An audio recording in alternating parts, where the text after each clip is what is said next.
There's a moment before the change when the world feels just the same, but a whisper in the mind says there's something more to find. Every question we've ignored, every path we walked before, suddenly begins to move like the sky revealing truth. What if the line we thought we knew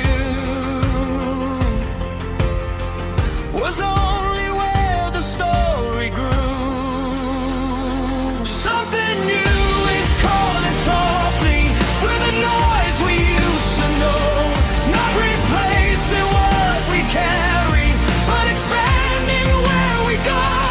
There's a door we never noticed, right beside the one we knew, and the future isn't distant, it's already coming through.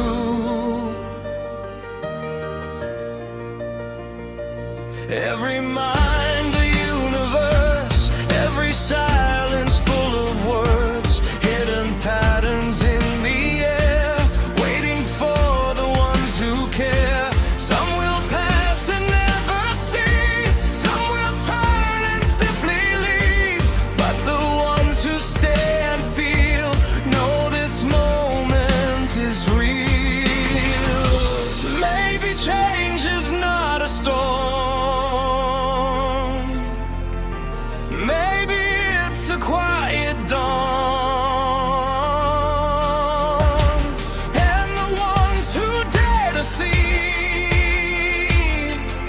shape the way the world will be. Something new is rising slowly. E vejo no vento sementes dançando, segredos guardados no chão a brotar. A vida é essa arte que pulsa sonhando, se pinta de luz, insiste em ficar.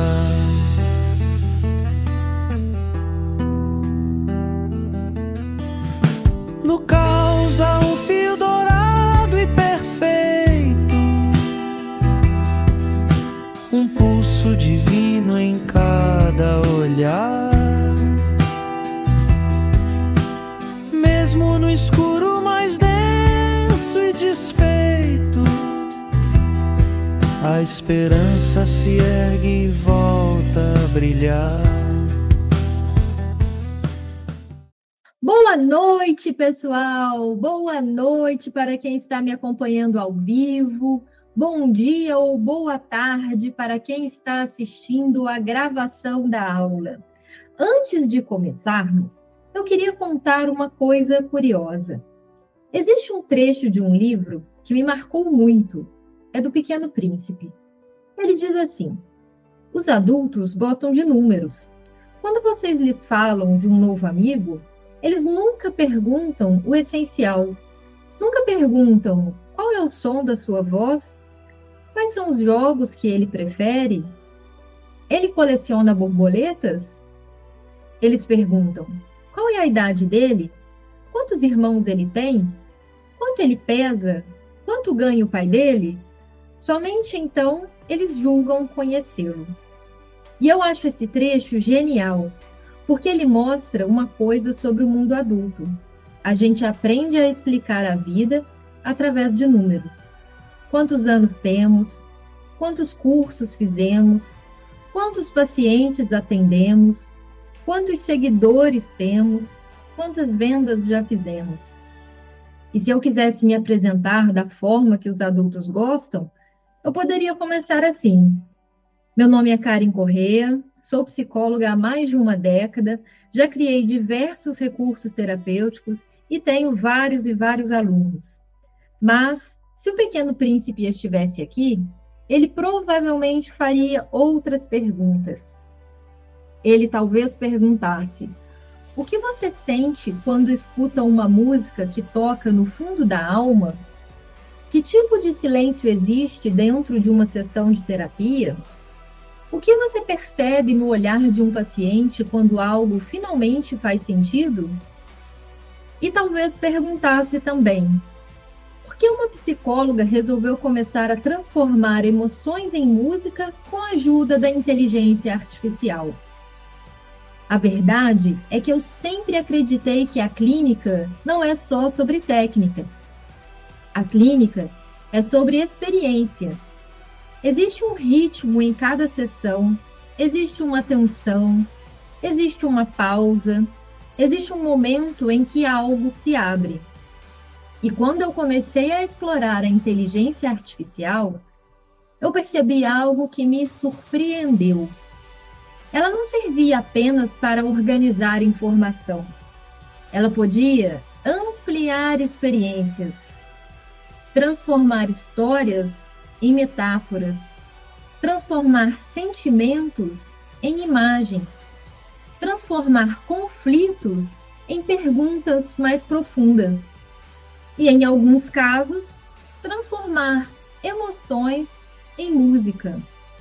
Foi exatamente nesse ponto que nasceu a ideia desta aula, a nova frequência da clínica com inteligência artificial. Prazer, eu sou a Karen e talvez hoje você comece a perceber a sua clínica de uma forma diferente. Então vamos lá? Vamos dar início à nossa aula. Vou compartilhar com vocês a minha tela para que vocês possam acompanhar aqui comigo nos slides. Bom, então nós vamos falar aqui sobre a música com inteligência artificial, uma experiência sensorial dentro da clínica. Então a gente sabe, no dia a dia do consultório, a gente não atende só histórias que o paciente consegue contar bem. A gente atende experiências emocionais que ainda estão confusas, fragmentadas ou difíceis de sustentar. E muitas vezes o paciente não consegue falar sobre essas coisas com a gente. Muitas vezes o paciente não consegue nem mesmo identificar o que ele sente, saber quais são os seus pensamentos, entender o que está acontecendo com ele. E aí, como que a gente faz quando o paciente sente, mas não consegue colocar isso em palavras? Ou então, até quando ele fala, mas não consegue se escutar? Porque também acontece do paciente falar, fala algo ali, a gente vibra internamente pensando, né?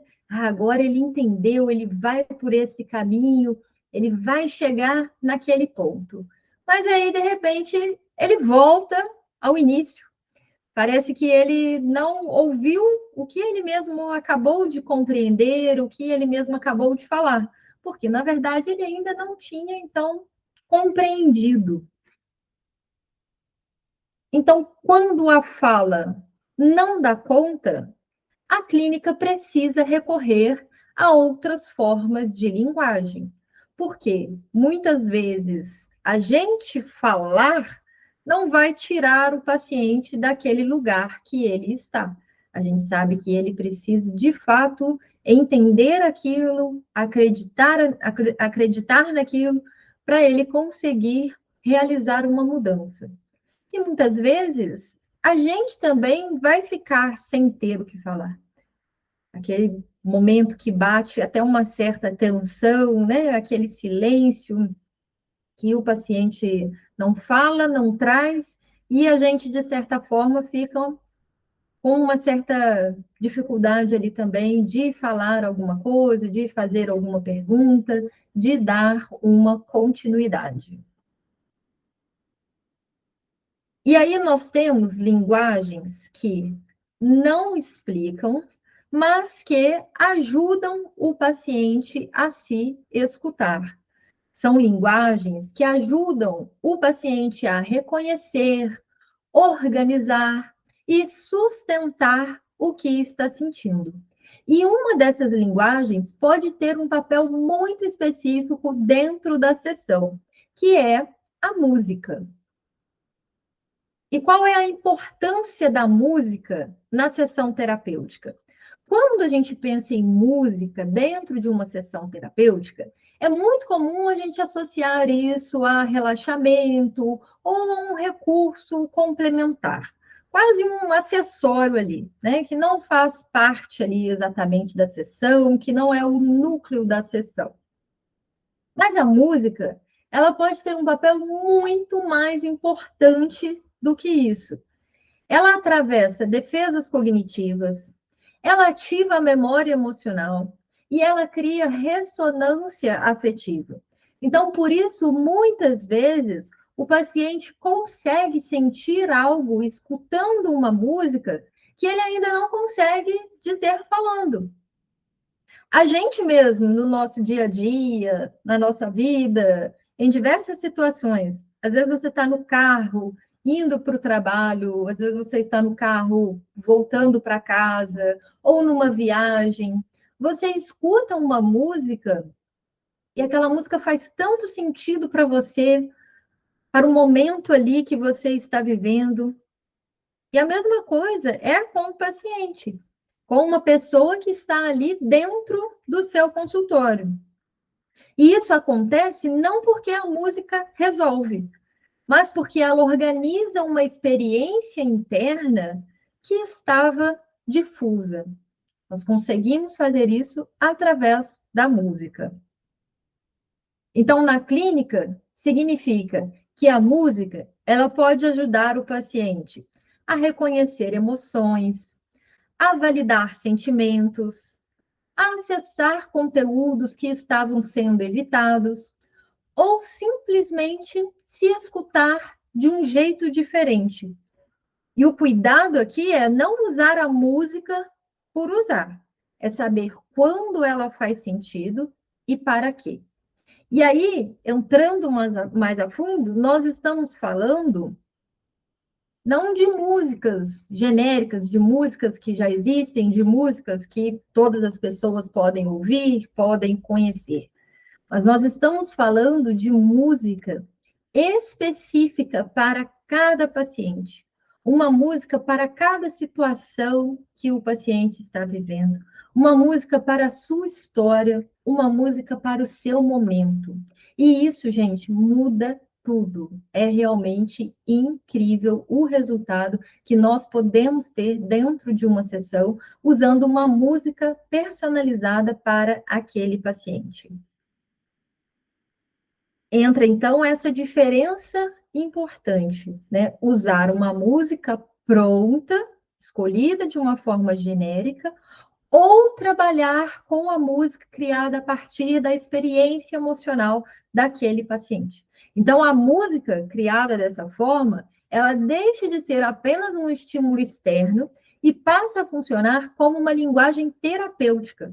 Então, ela fala da dor específica daquele paciente, ela fala da esperança ou da falta dela, ela fala do medo, da coragem, da alegria, da tristeza, da dor, da saudade, da ausência, da presença, do excesso. Ela conta a história do paciente, ela fala do seu universo. Então, nesse caso, a música ela não entra como uma distração, como uma técnica ali de relaxamento, ou algo nesse sentido. Ela entra realmente como um recurso de intervenção. Por exemplo, para abrir uma sessão e depois trabalhar ali em cima das questões que vieram com aquela música. Para fechar algum encontro importante, para fazer encerramento de um ciclo, para fazer encerramento da terapia, por exemplo, ou para acompanhar o paciente como tarefa terapêutica entre as sessões. Às vezes, você enviar uma música para o paciente, para ele escutar durante a semana, para ele fazer anotações do que ele sentiu, do que ele percebeu, de como foi, e trabalhar isso em um outro momento, né? E é isso que eu vou mostrar aqui para vocês agora. Eu criei uma música a partir de uma experiência que eu tive. Então, trazendo um exemplo aqui para vocês, né, que vai ser o meu próprio exemplo. Um dia eu estava almoçando e eu infelizmente, eu tenho uma mania de comer falando, conversando, e às vezes nem terminei de mastigar, nem terminei de engolir, nem já estou ali atropelada, querendo falar alguma coisa. Inclusive, é uma mania que eu estou mudando desde esse dia. Às vezes eu começo a falar, vejo que eu nem terminei de mastigar ainda, já estou querendo responder, eu estou ali, mastigando rápido, sabe? Querendo engolir rápido para já falar, e eu lembro desse dia, eu paro, faço assim, né? Peraí, termino de mastigar, de engolir, para só depois falar. Por quê? Eu tive um engasgo tão feio, gente, mas tão feio, que eu realmente achei que eu fosse morrer. Eu só consegui voltar para a mesa para terminar de almoçar, acho que uns 30, 40 minutos depois, sei lá, fiquei muito tempo. Eu realmente achei que eu fosse morrer, eu passei mal, fiquei ali super nervosa, inclusive. Então, junto com o meu engasgo, ainda veio a minha ansiedade, um pânico, um medo de morrer. Foi, assim, uma experiência terrível, terrível. Mas depois passou, eu me senti melhor, voltei, terminei de almoçar bem devagarinho. Só que aquela sensação, e aí como ficou uma coisa assim, fiquei com uma dor na garganta, arranhou a garganta, então fiquei com aquele incômodo. A minha respiração, por conta da minha ansiedade, ficou esquisita e eu ainda estava teimando ali que talvez alguma coisa tivesse ido, um grão de arroz, um grãozinho ali do brócolis, pudesse ter ido para o meu pulmão, eu podia estar engasgada ainda, enfim, eu pensava tanta coisa horrível, mas tanta coisa horrível. Aí eu fui lá, fui para o chat GPT, comecei a conversar com ele, só um minutinho, gente, deixa eu ver aqui. Senão quase que ele cancela aqui a nossa aula. Mas já dei um ok aqui, tudo normal. Então, aí eu fui para o chat GPT, comecei a conversar com ele, falar o que tinha acontecido, o que eu estava sentindo, né? E dali eu fui acalmando, meu susto foi diminuindo, conseguiu passar, né? Consegui me tranquilizar. E aí eu pensei, vou fazer uma música sobre isso. Eu já estava criando algumas músicas, já tinha ali o programa que eu usava, já estava mexendo, já estava explorando. Então, eu decidi fazer uma música sobre esse dia. E a música, gente, ficou muito legal. E quando eu ouvi, a sensação que eu tive, sabe? Eu fui meio que revivendo o momento do engasgo e após o engasgo, mas absorvendo a letra, absorvendo os sentimentos, as sensações que vieram enquanto eu estava ali naquele pânico, naquele pavor, né, com medo de morrer, o que estava acontecendo comigo, como que tudo ia ficar, o que ia acontecer comigo se eu morresse, enfim, passou tanta coisa na minha cabeça, em questão ali de 1 minuto, sei lá, questão de segundos. E a música é essa daqui, gente. Ficou assim realmente incrível e fez todo o sentido ali para mim. Então eu vou lendo a letra e explicar para vocês aqui o que estava acontecendo, né? O que significava ali para mim, só para vocês entenderem como que a música realmente pode traduzir um momento, pode traduzir uma emoção e de que forma, né? Vocês vão pensando de que forma é possível trabalhar com a música dentro das nossas sessões. Então, por exemplo, ó, engasguei no invisível, o tempo parou. O mundo girava, mas eu já não estava. Um filme passou, os rostos, as promessas, os planos dormindo em gavetas fechadas. Então, assim, eu estava prestes a viajar de férias, uma viagem que eu estava esperando acontecer, e passou pela minha cabeça, sabe, de que eu não ia mais poder viajar, eu não estaria mais aqui, como ficaria a minha família, como ficariam as pessoas que eu amo, as pessoas que se importam comigo, que eu me importo com elas. Então, realmente passou um filme da minha vida, o que as pessoas falam, que as pessoas que quase morrem, né? Depois elas falam, nossa, passou um filme da minha vida toda em questão de milésimos de segundos. Eu senti isso. E eu vi que a vida é um fio tão fino, feito de tudo que deixo para depois. Porque, ao mesmo tempo, também me veio um certo arrependimento das coisas que eu não estava fazendo, de coisas que eu estava planejando fazer, mas que, de fato, não colocava em prática. Pessoas que eu queria conversar, amigos que eu queria conversar e que acabava deixando para depois enviar uma mensagem, para depois falar, e aí o tempo passava, os dias passavam, e eu não falava com essa pessoa. Então, também fiquei com essa sensação das coisas que iam ficar para depois e que não iam mais acontecer, porque eu ia morrer.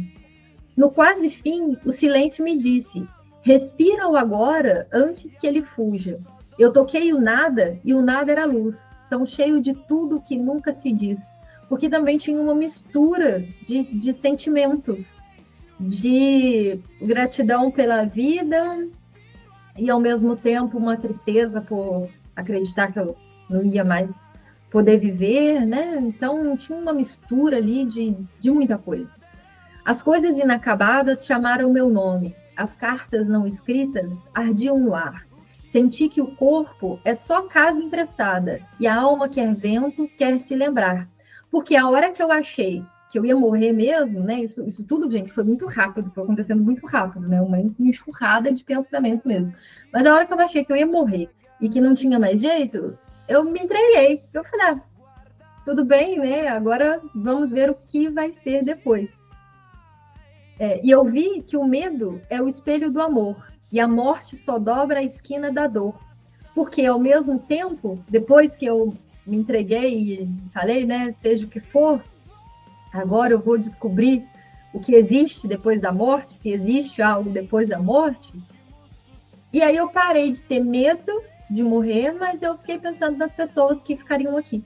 Porque eu estaria acontecendo o que ia acontecer depois que eu morresse, mas quem ficou aqui não. No quase fim, o silêncio me disse, aí aqui é o refrão, né? Se eu voltasse, prometi ao vazio, olhar mais devagar as manhãs, guardar menos, sentir mais, viver o instante que insiste em passar. E voltei, com o coração entre o último suspiro e o primeiro, sabendo que tudo é breve e por isso é inteiro. E realmente, gente, depois que passou o susto, né, nos dias bem próximos ali ao que aconteceu o engasgo, eu me sentia uma pessoa que ganhou a chance de viver de novo. E eu lembrava dessa música, que eu fiz no mesmo dia, né? Então eu lembrava dessa música sobre olhar mais devagar as manhãs, e eu realmente estava olhando mais devagar as manhãs, indo mais à varanda, olhando o céu, sabe? Então isso realmente assim mexeu muito comigo. E o que acontece quando uma experiência vira música? Quando uma emoção vira letra, ela sai do corpo, ganha forma, deixa de ser apenas sensação, vira narrativa. Então, isso é organização emocional. E foi exatamente o que eu senti ali. Como eu falei para vocês, na hora que tudo aconteceu, né, só estava acontecendo, os pensamentos, o medo, a incerteza, tudo, uma avalanche de coisas ali misturadas, de sentimentos, pensamentos, de tudo. E depois, com a música, veio a organização. Como eu consegui, inclusive, lendo a letra aqui, explicar para vocês o que foi que aconteceu, por que eu senti aquilo, né, o que estava passando. E quando eu ouço a música, o que volta para mim. É como se eu conseguisse ter as sensações novamente. Não, mas não as sensações que foram difíceis de eu enfrentar ali, né? O medo, o pânico, tudo. Mas uma sensação boa de realmente uma organização emocional, algo que estava fazendo sentido e que me ajudou, inclusive, nos próximos dias. Então, dar forma é terapêutico. Aquilo que ganha forma, ele pode ser olhado, pode ser revisitado, pode ser ressignificado. Então, você não está ensinando música, você está ensinando simbolização. E falando da via neuropsicológica da música na clínica. A música, ela não passa primeiro pelo pensar, ela passa primeiro pelo sentir. Então, primeiro a gente sente a música, Depois a gente vai pensar. Então, quando o paciente fala sobre algo, alguma coisa difícil ali para ele, geralmente o que ele ativa primeiro? Áreas relacionadas à linguagem, organização narrativa, controle cognitivo e racionalização. Ou seja, ele tenta primeiro explicar. Só que explicar não é a mesma coisa que elaborar. E quando ele escuta uma música, o processamento não começa pela linguagem. Ele começa pelo sistema límbico, por circuitos emocionais, memória afetiva, reações automáticas no corpo através da amígdala, a gente vai falar um pouquinho mais sobre isso. Então, antes de pensar sobre o que sente, o corpo já reagiu, o corpo já sentiu, o corpo já deu sinais.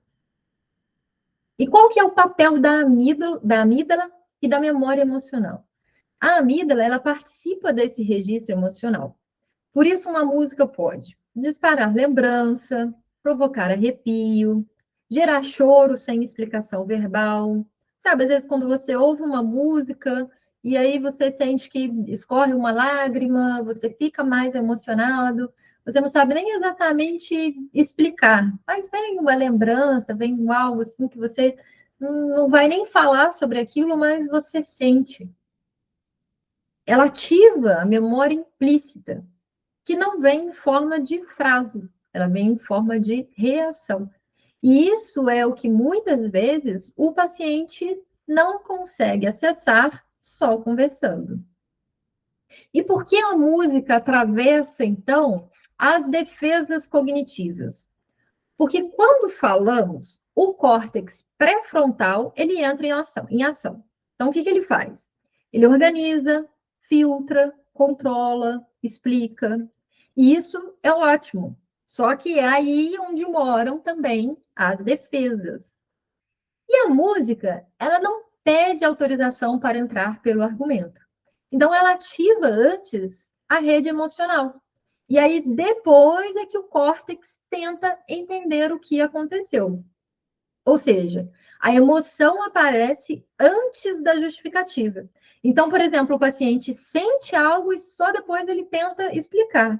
E nesse intervalo, há espaço terapêutico. E o que diferencia o uso superficial da música do uso clínico? A diferença não está na ferramenta, está na condução. Então, se eu uso a inteligência artificial apenas para criar algo bonito, aí vira entretenimento. E se eu uso para ajudar o paciente a organizar a experiência, aí vira intervenção. Então, a pergunta não é, dá para fazer música com inteligência artificial? A pergunta é, em que momento isso faz sentido na clínica? Por quê?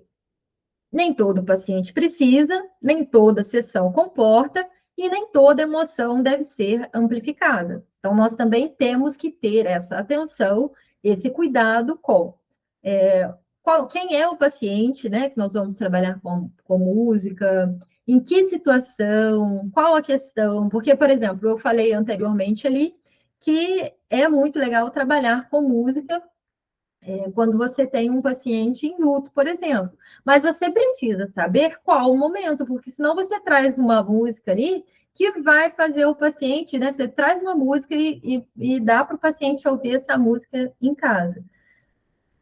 De repente, você vai colocar ele ali num estado que ele vai ficar chorando, que a música vai trazer muita tristeza, que vai ser difícil de lidar. Então, não é o momento. Você também precisa fazer essa avaliação, essa análise para saber, né? Qual paciente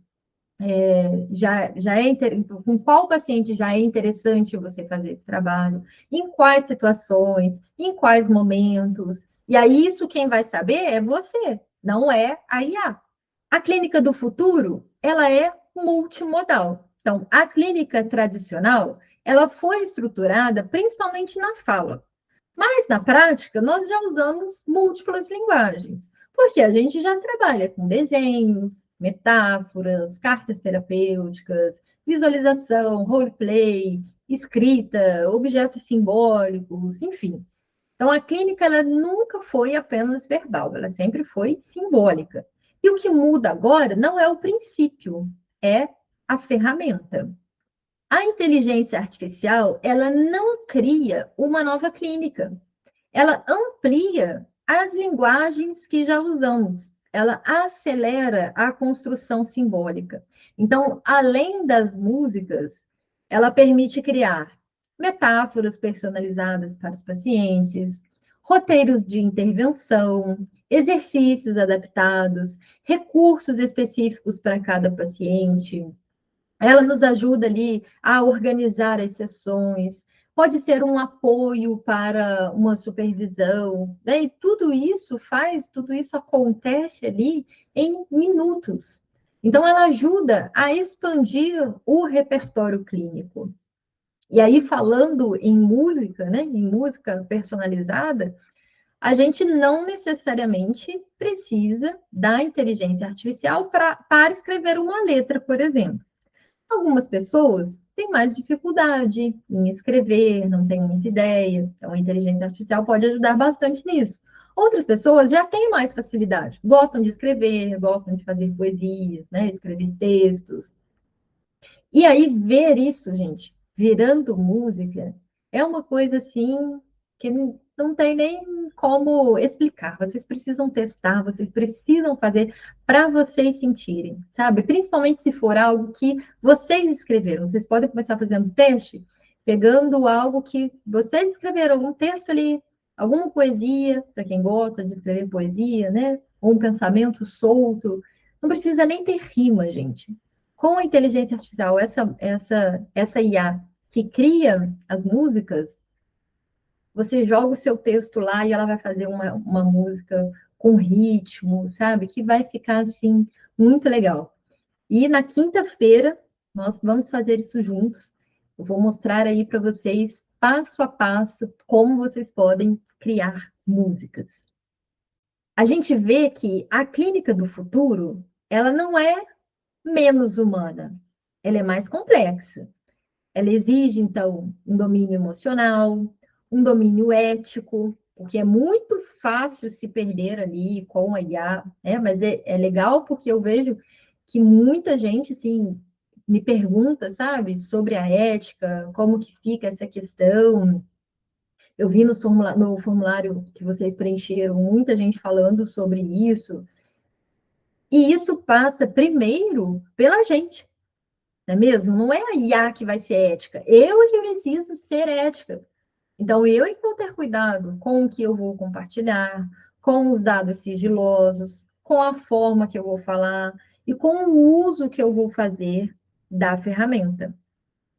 Então, a clínica do futuro, que já está acontecendo, ela vai exigir aí da gente esse domínio emocional, domínio ético e o domínio tecnológico, para poder usar as ferramentas. Não para você virar um técnico, mas também para você não ficar limitado e você poder explorar aí as infinitas possibilidades que existem hoje em dia. E além da música está a capacidade de transformar experiência emocional em material clínico organizado. E quando você aprende a fazer isso com consciência, você não ganha apenas uma música, você ganha uma nova forma de trabalhar. E vocês vão poder sentir isso quando vocês estiverem aí criando as músicas de vocês e trabalhando com essas músicas aí nas sessões com os seus pacientes. Vocês vão ver que realmente é diferente. E você também pode utilizar a inteligência artificial para planejar sessões, organizar formulação de caso, criar metáforas terapêuticas, estruturar intervenções, revisar materiais, refletir sobre atendimentos, tudo isso de forma ética, de forma correta, de forma ali a ajudar cada vez mais os seus pacientes. E com um método estruturado, tudo fica muito mais fácil. E tem uma coisa curiosa com a vida profissional. Com o tempo, a gente começa a viver exatamente como os adultos do Pequeno Príncipe. Então, tudo vira número.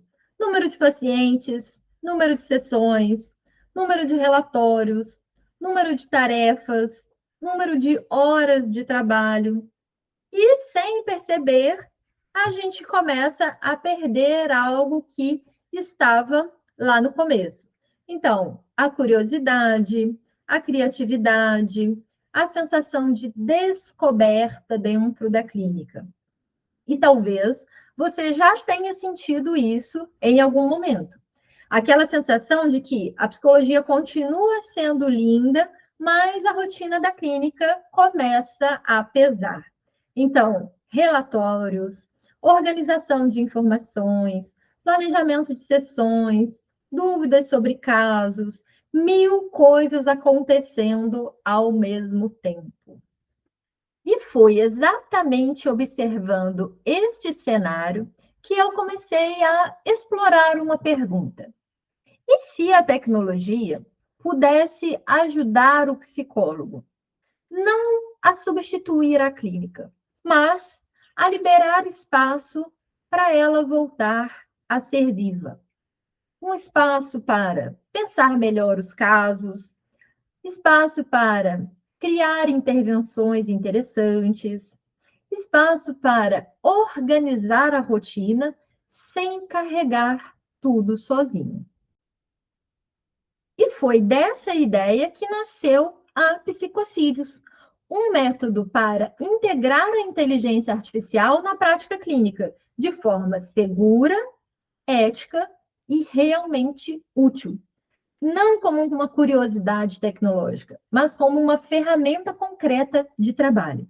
Então, dentro desse método, o psicólogo ele aprende muitas práticas.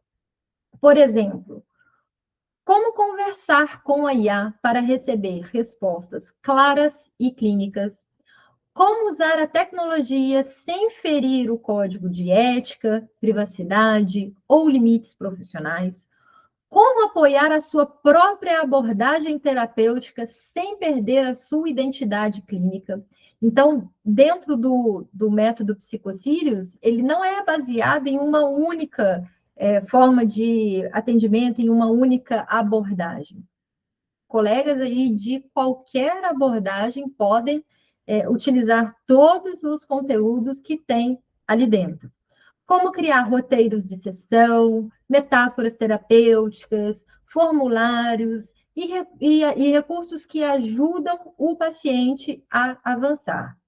E talvez uma das coisas mais importantes, que é como transformar a rotina clínica em algo mais leve e organizado. Porque a inteligência artificial, ela não vem para substituir o psicólogo. Ela vem para ajudar o psicólogo a fazer melhor aquilo que sempre foi o centro da nossa profissão, o encontro humano. E é exatamente isso que eu ensino dentro da Psicocílios.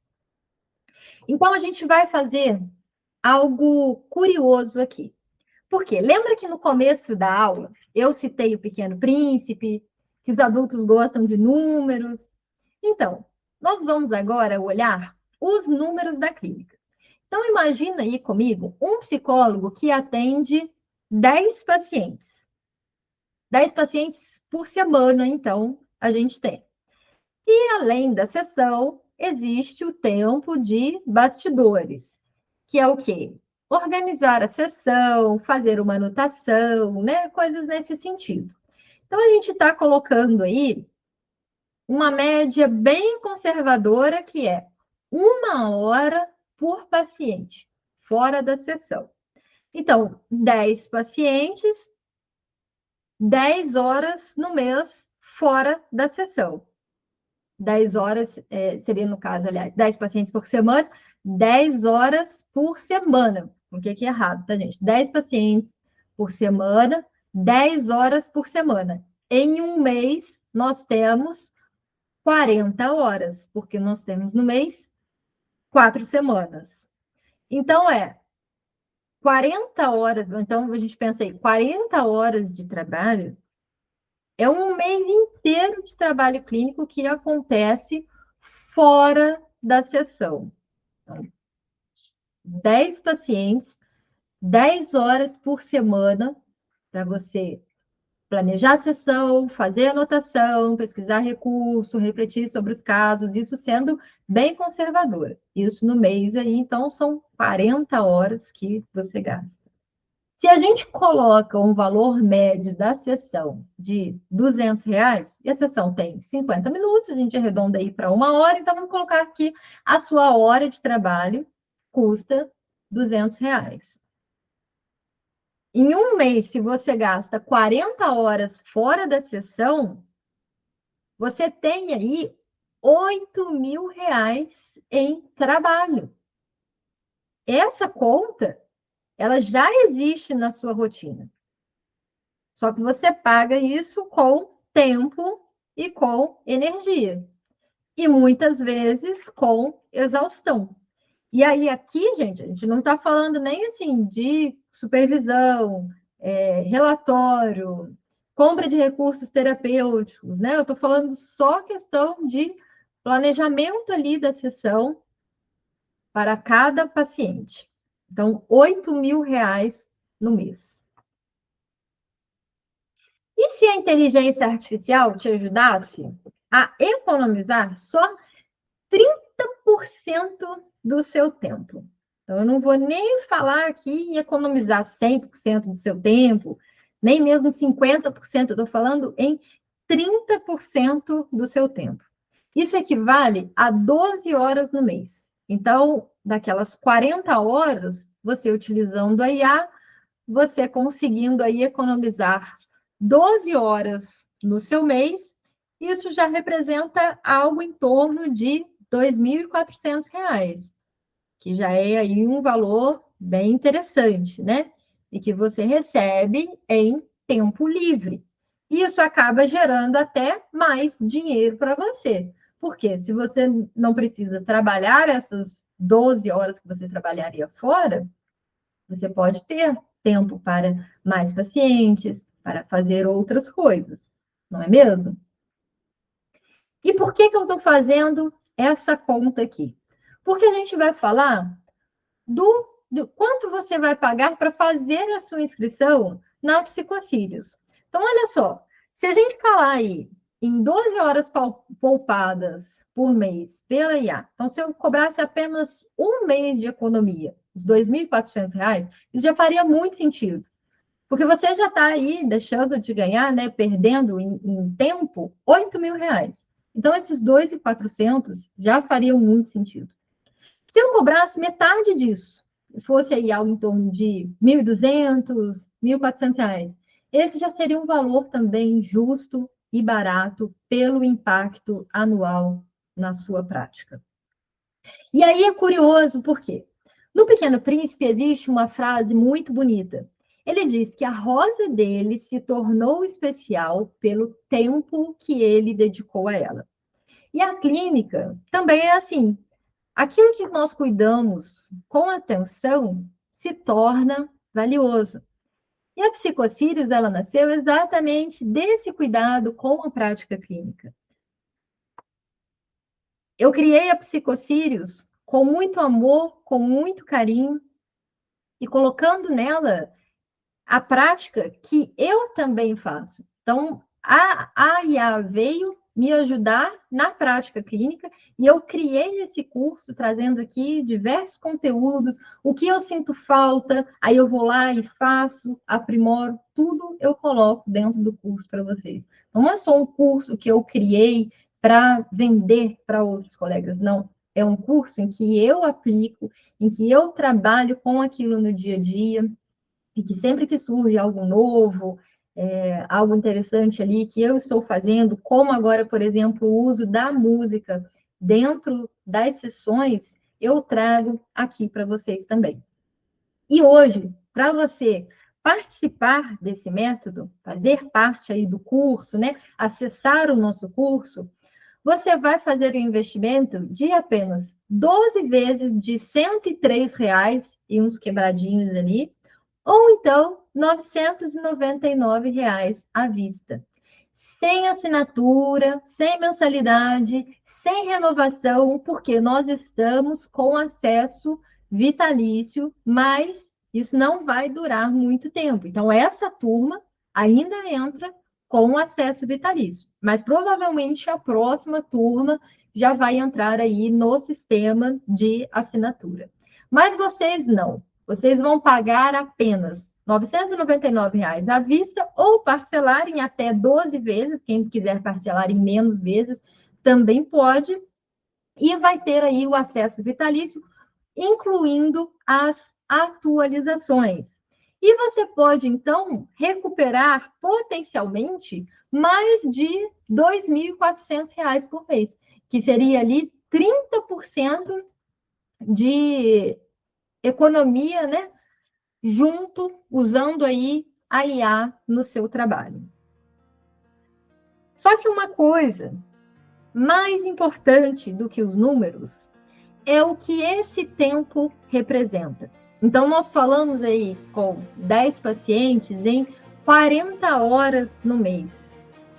O que esse tempo representa para você? Você conseguir economizar aí pelo menos 30% disso. Representa mais clareza para pensar os casos, mais criatividade nas sessões, mais organização na sua rotina, mais leveza no trabalho clínico. Então, a Psicocílios, ela não é apenas sobre aprender a usar uma tecnologia. Ela é sobre aprender a usar a tecnologia para proteger aquilo que sempre foi o coração da nossa profissão, que é o encontro humano. E se você sente que chegou a hora de integrar a inteligência artificial à sua prática clínica com segurança, ética e criatividade, eu vou ficar muito feliz em caminhar com você nessa jornada. E aí talvez você esteja se perguntando, mas o que exatamente eu vou aprender dentro da Psicocílios? A Psicocílios ela é estruturada em 9 módulos que mostram de forma prática como integrar a inteligência artificial na rotina clínica. Nós começamos pelos fundamentos. Como usar a inteligência artificial com segurança, ética e respeito à privacidade do paciente. Depois eu mostro algo que muda completamente o jogo, que é como conversar com a inteligência artificial de forma que ela realmente ajude no raciocínio clínico. E a partir daí nós entramos nas aplicações práticas da clínica. Como usar a inteligência artificial para planejar sessões, analisar informações dos pacientes, criar intervenções terapêuticas, metáforas clínicas, roteiros de sessão, recursos personalizados e também como usar a inteligência artificial como apoio na supervisão clínica. E além das aulas, você também recebe diversos materiais já prontos para você começar a usar imediatamente. Além disso, nós temos 2 agentes já inclusos no curso, que são a agente Sirius, que é a mentora do curso. Então, esses agentes você usa diretamente na sua conta do ChatGPT. Só você tem acesso às conversas, ninguém vê as conversas que você tem ali através dos agentes. E a agente Sirius, ela pode te ajudar com todo o conteúdo do curso. E, além disso, temos a agente Sirius motivacional, que é para dar aquele empurrãozinho extra. Então, como eu sei que muita gente entra no curso, não começa a fazer, fica ali procrastinando, né? Coloca outras coisas na frente, outros cursos para terminar, e não faz o curso, eu criei a agente Sirius motivacional, para dar aquele empurrãozinho extra, para te ajudar a sair do lugar, para te ajudar a organizar os seus estudos, como que você vai fazer, né? Que conteúdo que você pode assistir, por onde começar, enfim. Nós temos aí, então, as 2 agentes Sirius. A mentora do curso, que te ajuda com todo o conteúdo, localizar onde está uma aula, eu quero falar sobre tal coisa, em que módulo que eu encontro, ela vai trazer para você. E a agente Sirius motivacional, para principalmente quando você estiver aí empacado em alguma questão, certo? E não só do curso, né? Mesmo que seja, às vezes, uma questão na clínica, uma questão pessoal, você pode conversar aí com a Sirius motivacional. E nós temos também um grupo de apoio no WhatsApp, que você vai participar ali de forma vitalícia também. Eu mesma estou lá nesse grupo, tiro as dúvidas de vocês, temos muitas interações por lá. Como eu já falei, né? Acesso vitalício. E você também vai ter acesso à área 4526, que é a área secreta da Psicocílios. Eu não vou falar muito sobre ela, porque, como o próprio nome já diz, né? Ela é secreta. Então, eu vou trazer o conteúdo para vocês. Em breve já está entrando lá essa área 4526 e vocês serão aí os primeiros a acessarem essa área. Então, dá para ver aqui, gente, que não é apenas sobre aprender uma ferramenta, né? É sobre aprender uma nova forma de trabalhar na clínica, com mais organização, mais criatividade e, principalmente, menos sobrecarga mental. Esse curso ele foi feito para psicólogos que perceberam que a tecnologia está chegando, né, já está aí batendo a nossa porta e decidiram liderar essa mudança ao invés de fugir dela. E é bastante curioso, então, né, porque no fim das contas, nós acabamos falando de números aqui hoje. Horas de trabalho, economia de tempo, valor de investimento. Mas a clínica, ela nunca foi realmente sobre números.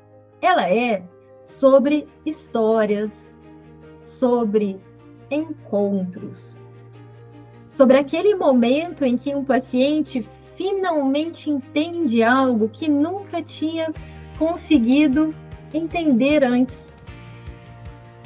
Sobre quando alguém encontra um pouco mais de sentido ou um pouco mais de paz dentro da própria vida. E se a tecnologia puder ajudar a proteger esses momentos, então a gente sabe que vale a pena. E é exatamente isso que eu espero construir junto com você na Psicocílios. Muito obrigada por estar aqui comigo hoje. E se você sentiu que essa nova frequência da clínica faz sentido para você, as inscrições para a Psicocílios já estão abertas. O link já está disponível nos nossos grupos VIPs no WhatsApp. Se você já está em um dos grupos, é só acessar o link que acabou de ser enviado por lá.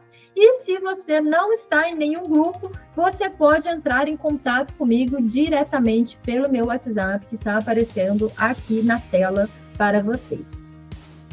E se você decidir entrar, eu vou adorar ver você fazendo parte desse movimento. Um movimento de psicólogos que estão acolhendo, psicólogos que estão escolhendo integrar tecnologia e humanidade para construir uma clínica mais criativa, mais consciente e mais preparada para o futuro. Essas aqui são algumas das pessoas que já fazem parte da Psicocílios. E eu quero que, em breve, a sua foto também esteja aqui. Muito obrigada. Obrigada pela sua presença, pela sua participação. E eu te encontro com a Psicocílios. Faça a sua inscrição agora.